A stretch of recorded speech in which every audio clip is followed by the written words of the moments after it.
On s'appelle les acteurs citoyens. On fait du reportage sur le web, du reportage engagé qui vise à donner la parole aux citoyens.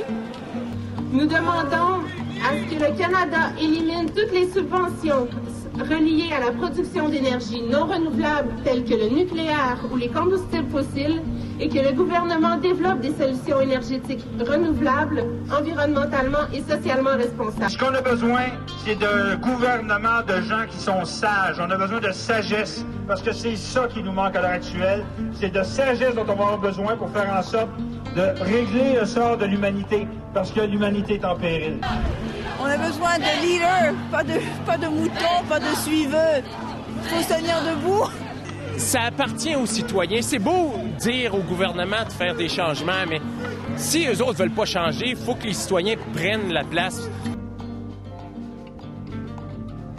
On vient dire qu'on veut voir au chapitre dans tout, finalement, dans l'économie, dans le social. C'est pas vrai qu'on veut qu'on décide pour nous. On veut, nous aussi, participer à l'élaboration d'un Québec. C'est ça, la démocratie. Donc, on est ici pour le dire. Que le Canada cesse de privatiser les infrastructures publiques d'eau dans les pays du Sud, c'est un échec. On le sait. Quand on est allé dans d'autres forums mondiaux, on a entendu parler d'autres militants qui nous disent que c'est un échec. Il y a des modèles alternatifs qui existent. Il faut en faire la promotion. Il faut que le Canada se retire des institutions de la Banque mondiale qui en font la promotion.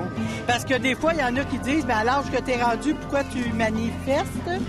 Ah oui, il y a des gens qui vous disent ça. Ouais, pourquoi tu manifestes à l'âge que tu es rendu? Mais je lui dis, je manifeste pas juste pour moi, je fais des manifestations pour mes petits-enfants. On est dans un monde aujourd'hui qui est avec la mondialisation.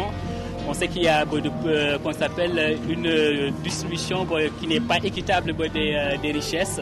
On s'en rend pas compte, surtout pas en ville, parce on a une très grande distance avec les aliments qu'on mange, parce qu'on ne sait pas exactement d'où ils viennent, on ne sait pas qui les a cueillis, qui les a plantés, en quelles conditions de transport ils ont été apportés. Fait que tout ça, je pense qu'on devrait vraiment faire une grosse réflexion, comme par exemple par rapport au fait que nos aliments viennent de loin, peut-être de commencer à se dire qu'on devrait peut-être plus manger local, savoir d'où vient notre nourriture, ça serait peut-être un pas en avant.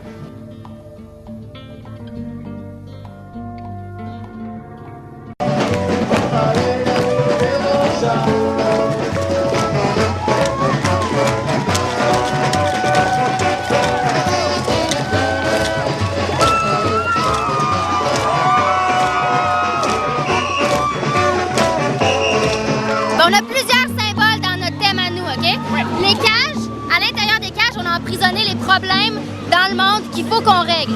Alors ici, il y a l'eau, là-bas, il y a les eux autres sont malades parce qu'il manque de médecins, puis dans le fond, c'est les changements climatiques. Ça, c'est tous des problèmes qu'il faut qu'on règle. La solution, c'est les pompiers. Qu'est-ce qu'il y a dans ta des vaccins, puis plein de médicaments qui manquent dans les pays pauvres. En arrière, j'ai un gros condom, parce que oui, c'est une solution, puis il faut pas le dénier. Puis on a plein d'autres solutions à travers qui se promènent puis qui essaient de régler nos problèmes. Quant à eux, ça, c'est les membres du G8. C'est eux qu'on voit qui essaient d'un peu de se séparer la Terre pour eux tout seuls. Mais dans le fond, ce qu'on cherche, c'est à l'unir ensemble pour pouvoir régler, dans le fond, toutes les inégalités sociales. Tu crois oui. à l'impact d'une journée comme celle-là?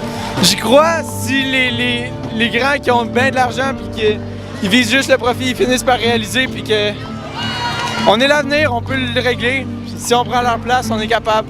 C'est par des occasions comme ça qu'on peut mobiliser ceux qui ne le sont pas encore, parce qu'au fin du compte, tout le monde est mobilisé en quelque part. On est tous des personnes conscientes. Et donc si je pense qu'on devrait plus agir avec notre cœur et notre tête au lieu de notre porte-monnaie, ne pas toujours avoir plus qu'un voisin, alors que ce que le voisin a concrètement, ça ne nous concerne pas.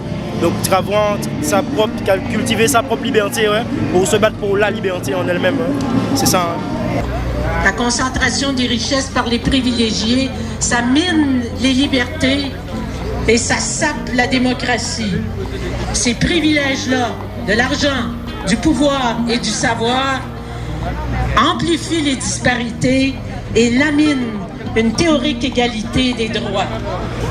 C'est à nous de faire en sorte qu'on ait à défendre le droit le plus fondamental, le droit d'avoir des droits. Merci.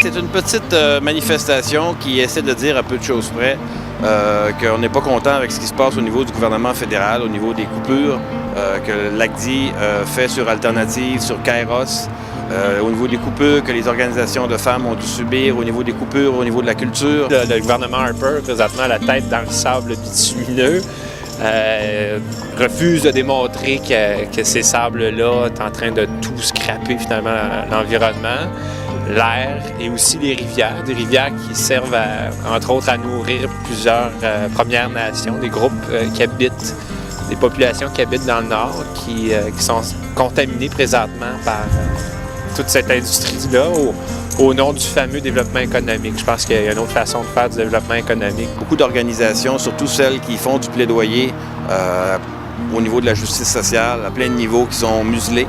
Alors c'est clair qu'on essaie donc de s'assurer qu'il n'y a personne avec d'autres idées que celles que le gouvernement Harper a maintenant, qui puisse être en mesure de faire ce travail-là, donc de faire valoir ces autres idées-là. Donc on essaie de fermer la gueule d'à peu près tout le monde. Et nous, on ne va pas se la fermer. Je fais partie d'un énorme groupe qui, il y a 2 semaines, n'existait pas. Canadians Against Proroguing Parliament. Imaginez, il y a 2 ans, un article dans un journal où on vous apprend qu'il y a un pays au monde où il y a un premier ministre qui est en train de se faire chauffer les pieds par les députés dûment élus de son pays sur des questions graves concernant les actions de son gouvernement et qui déciderait une 2e fois en 12 mois de fermer le Parlement. Est-ce que vous penseriez que ce serait possible au Canada? On est ici pour dire à M. Harper que ça s'est passé 2 fois sous notre nez, mais que ça ne se reproduira pas.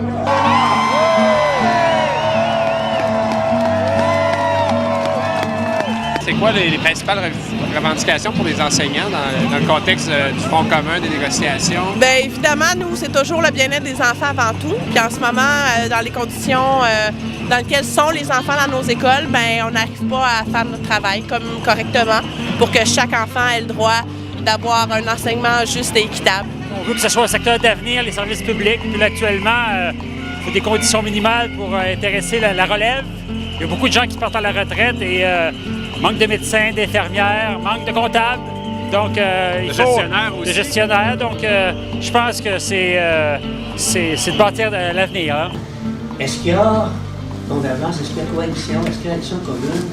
D'autant plus que la véritable opposition, présentement, elle est extra-parlementaire. C'est-à-dire que les mouvements sociaux font bouger le gouvernement bien plus que l'opposition officielle. Alors, c'est ça. Quelle force de stratégie est mise en œuvre présentement pour vraiment se paquer?